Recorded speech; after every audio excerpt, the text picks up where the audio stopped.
sebelumnya saya ucapkan terima kasih bahwa kami telah diberikan izin untuk melakukan wawancara pada siang hari ini.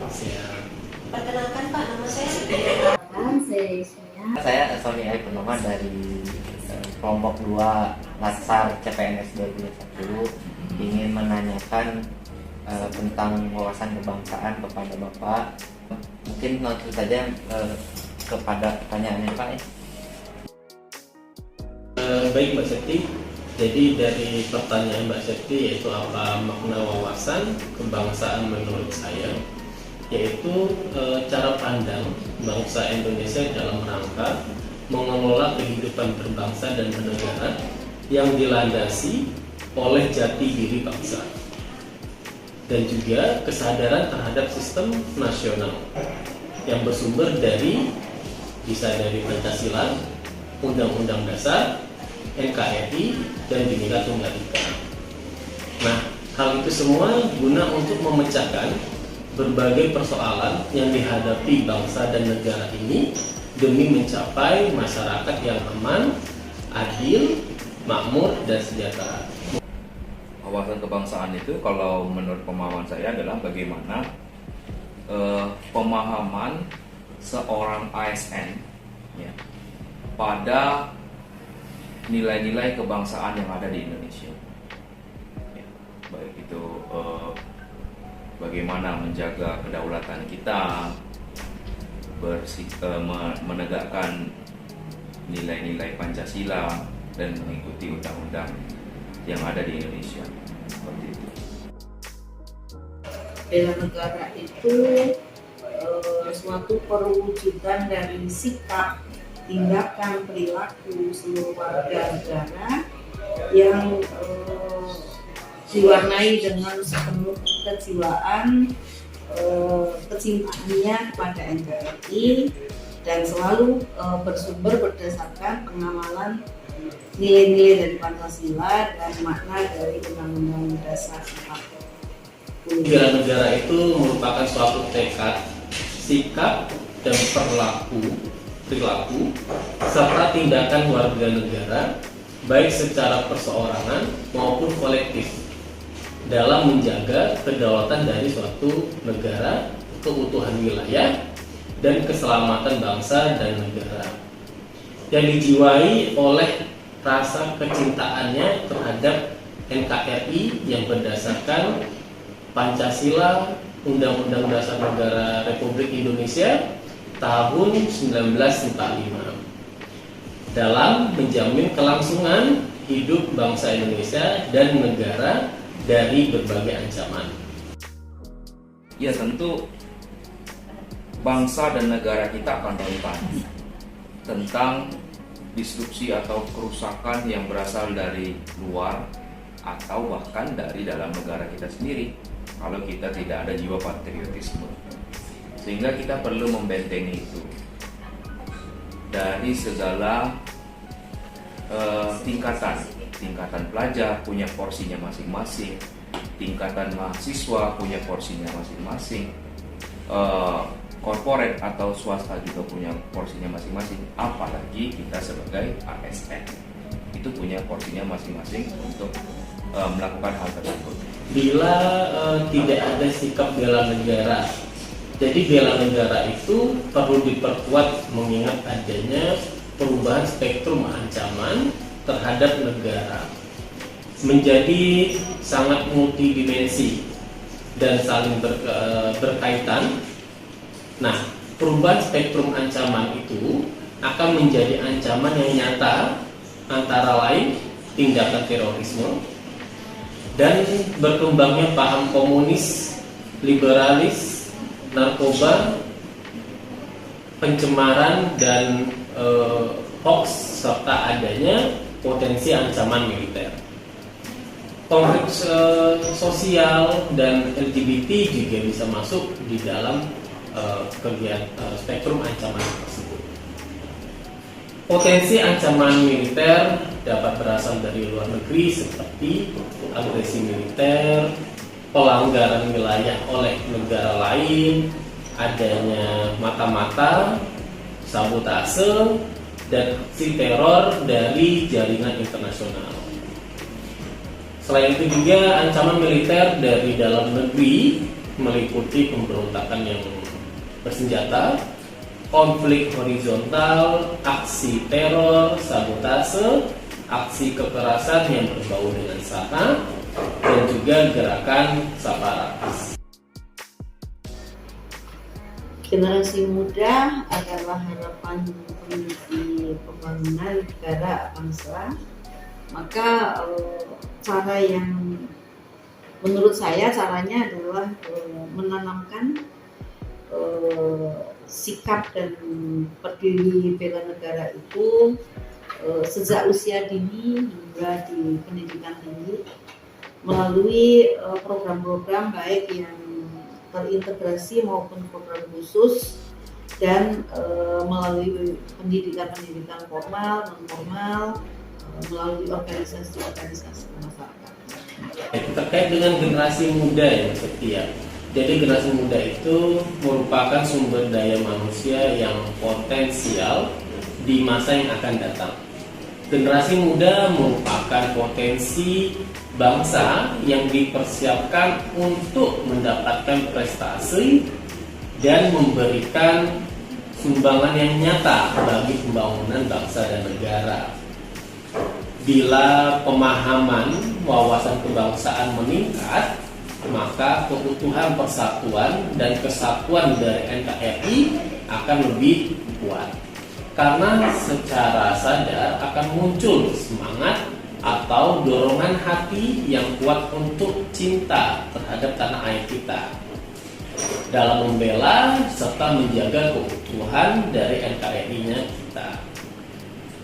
Mengenalkan lebih dalam mengenai sejarah bangsa Indonesia, aneka ragam adat istiadat, lagu-lagu rakyat, tarian daerah, dan kekayaan alam yang ada di Indonesia kepada generasi yang muda.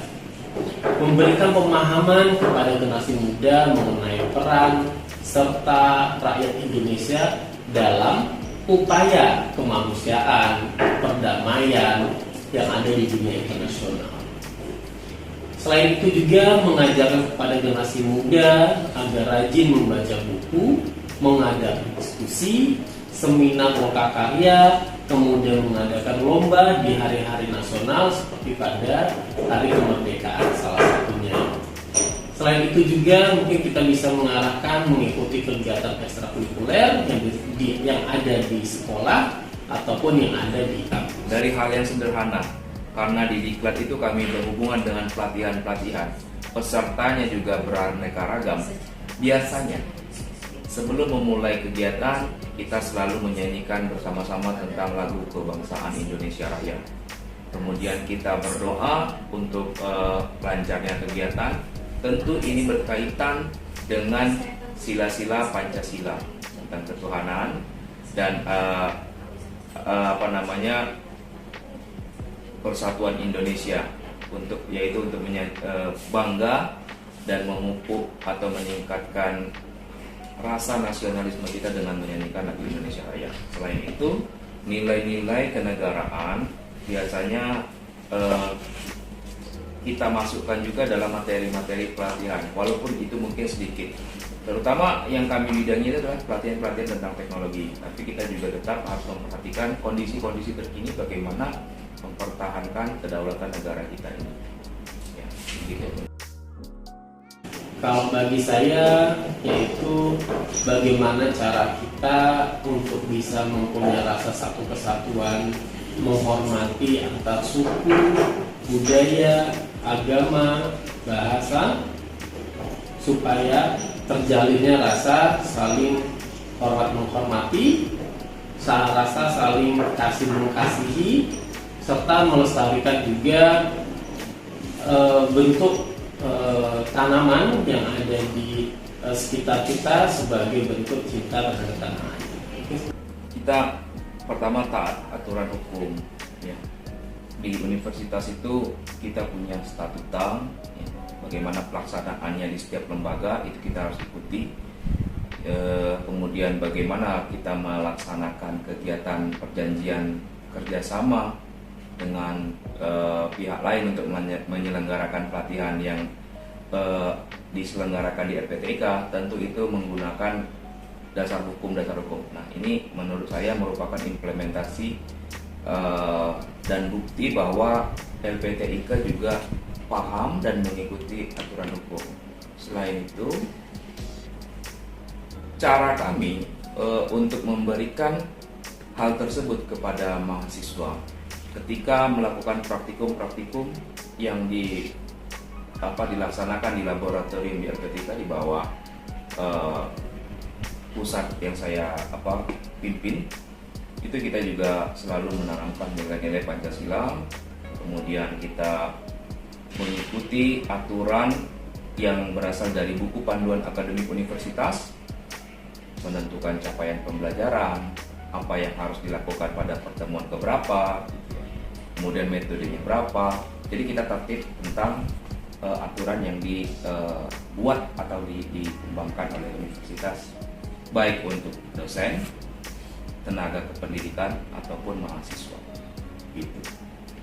Karena instansi kita ini instansi pendidikan yang dalam levelnya adalah pendidikan tinggi, maka institusi kita harusnya membuat rancangan program, kemudian mengimplementasikan dan juga secara berkelanjutan mengevaluasi program-program, menanamkan wawasan kebangsaan dan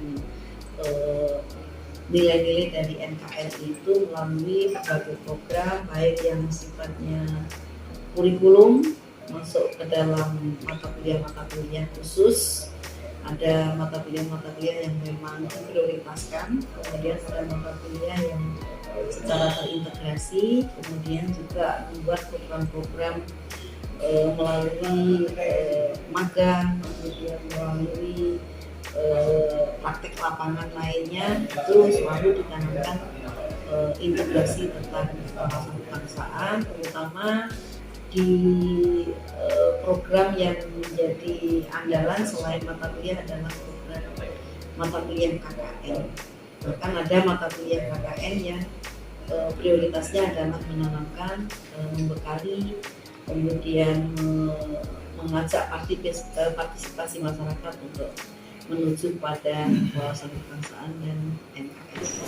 Terima kasih ya Pak ya, kita sudah melakukan pertanyaan dari 1 sampai 5. Saya ucapkan terima kasih ya Pak ya atas jawaban Bapak.